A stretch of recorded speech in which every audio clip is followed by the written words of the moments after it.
2,000 years ago, on the eastern side of the Mediterranean Sea, a teacher named Jesus of Nazareth went up onto a hillside and addressed a large crowd. It was a crowd of nobodies.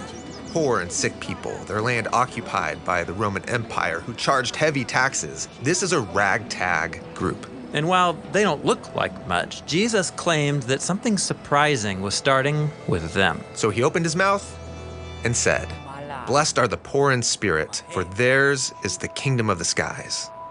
The kingdom of the skies? What does that mean? Well, Jesus uses this phrase to talk about a new kind of reality. From our perspective, we see a world of violence and corruption where might makes right. But for Jesus, there is a realm where generosity reigns, where there's justice and peace. It's a world where love is the final word. And that reality might as well be up in the skies. It's beyond us. Exactly. It's God's heavenly reality, which might seem far off. But Jesus was claiming that heaven was coming to earth, right here and now, beginning with these people. That's unexpected. And so is what he says next. Blessed are those who grieve, for they will be comforted. So this group that's at the bottom of society, they know all about loss and grief. But Jesus said something's coming that's going to turn sorrow into joy. And then he said, "Blessed are the unimportant, for they will inherit the land." And these people are not powerful or important, but just wait, Jesus says, because one day it will be you all who are ruling the world. You know, it kind of sounds like Jesus is trying to start a revolution. Well, kind of, but it's not a revolution for those who are hungry for power or influence. This is a movement of people who are going to serve because they long for healthy relationships between people and communities and nations. Yeah, as Jesus puts it next. Blessed are those who hunger and thirst for righteousness, for they will be satisfied. Blessed are the merciful, for they will be shown mercy. Just imagine it. A group of powerless nobodies ruling the world through generosity and forgiveness and justice.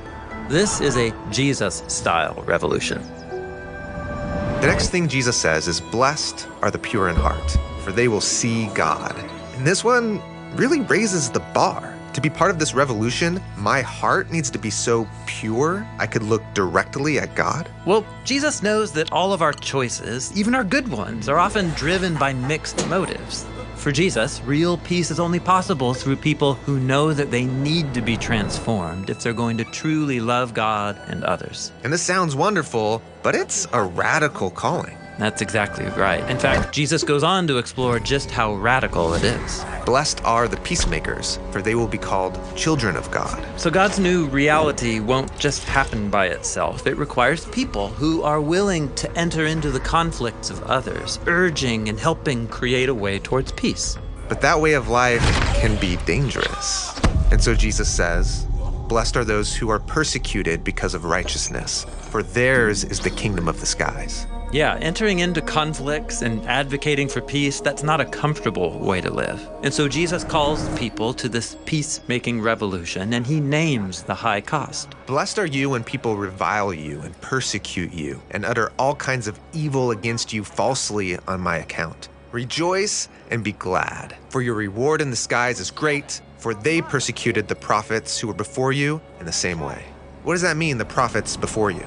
Well, Jesus and this whole crowd are Israelites. And in their Hebrew scriptures, God promised that it would be through Israel that his kingdom would be restored over all the world. But as the story goes, Israel becomes as corrupt and violent as everyone else, and they end up enslaved to oppressive nations. But Israel's prophets stood up to these kingdoms and criticized their corruption.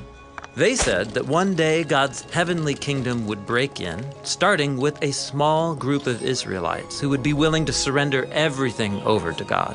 So Jesus wants this crowd to see that they're part of that legacy. Yes, and that's why Jesus concludes this first block of teaching with 3 images from their scriptures. The first is, "You are the salt of the land." Salt is a mineral that preserves food for a long time. And in the Bible, salt is used as a symbol of God's long-lasting covenant with Israel.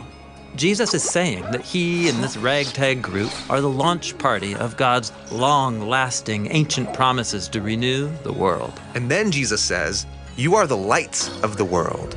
And a city on a hill cannot be hidden. He's referring to the biblical image of God's light, his presence shining out from its dwelling place in the temple in Jerusalem, which was a city on a hill. But these people, they aren't the rulers. I mean, they don't even live in Jerusalem. And yet, surprise, Jesus says, you all are God's salt and city and light.